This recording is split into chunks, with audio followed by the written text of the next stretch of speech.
Rudolph to have more than I did.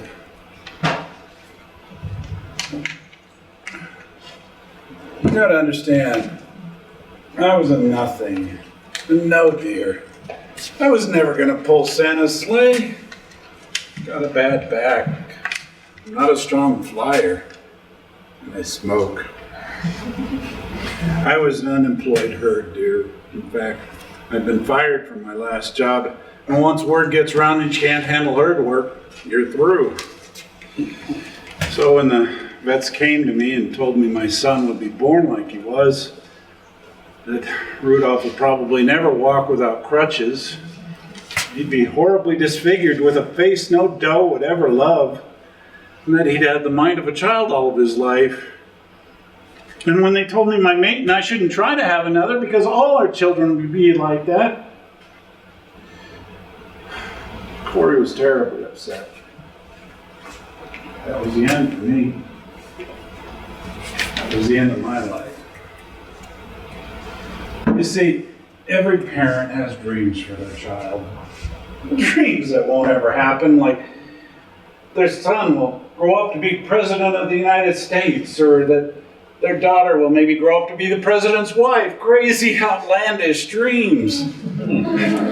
And sometimes when your life is where mine was, the thing that makes you go on is that dream and the hope that your kids will be better off than you are.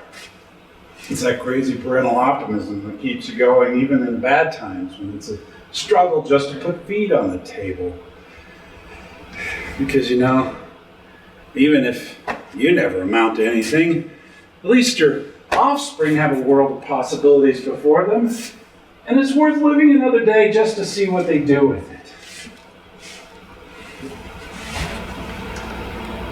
But Rudolph didn't have any possibilities.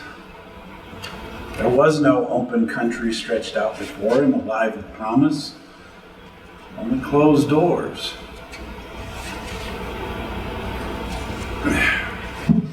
You gotta understand, our whole culture is based on natural athleticism. A deer who can't run, or jump, or dance, or pull a sleigh, or just stand there and look sexy in leather and sleigh bells, is better off dead. If Rudolph were a domestic deer, they would have shot him, put him out of his misery. The only future he had was as a burden to his parents, who were already overburdened enough as it was. So when Santa gave Rudolph the chance to lead the team, you bet I jumped at it. You gotta understand what this is like. The British have their queen. Americans have the Beatles. Reindeer have the 8. I remember once, back before I joined the team, Victor was making an appearance at a benefit. I asked for his autograph, and he misspelled my name. But for years, that autograph was my most prized possession. And when he died, I sold it. And it was enough to pay 2 months back rent. Whoever has that now has one hell of a collector's item.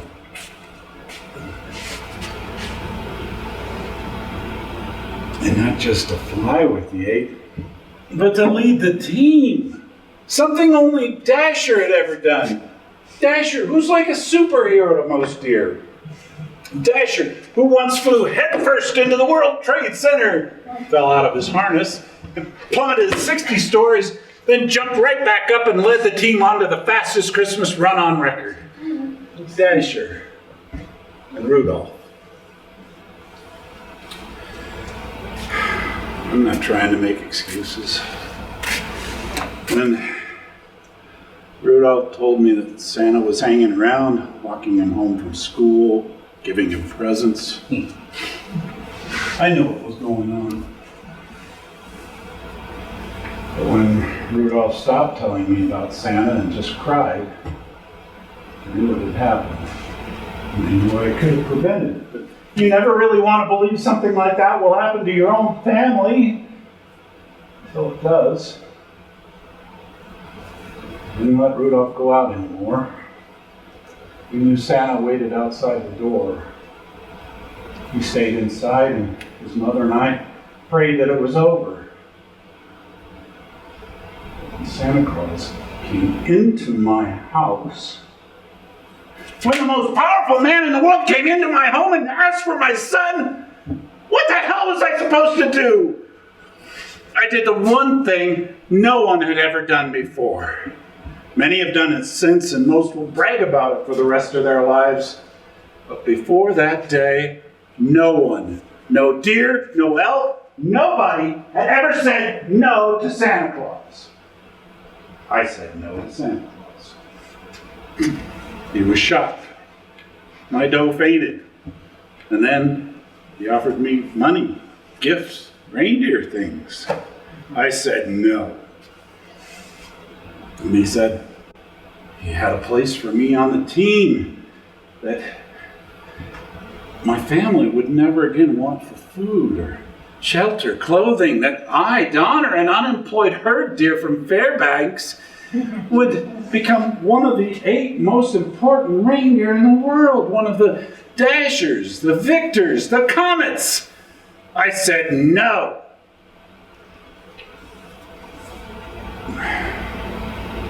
And he said he'd find a place for Rudolph. But Rudolph, who wasn't gonna be anything. The Rudolph, who could not even aspire to be the miserable failure that his father was. The Rudolph, who would have been better off dead than born, was gonna do something that most reindeer cannot even dream of. That for the first time in his life, he would have power, prestige. That cruelly maimed as he was, he would never again want for love or affection. People would write songs about him. Being the red-nosed reindeer would be something to be proud of. Yes, I said. Yes. And I listened to his screams from the next room. And I listened to his tears for years to come.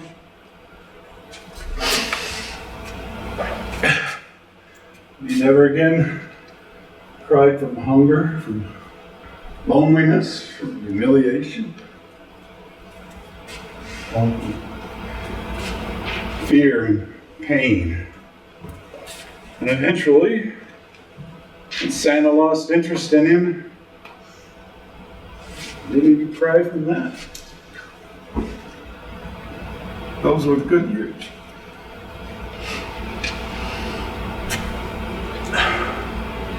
And everyone wants to know how Donner can work for Santa after what he's done to my family and to so many others. Well, the others are on their own. But I have made him pay. I made him pay me. I made him pay Rudolph. I make him pay every time someone else tells him no.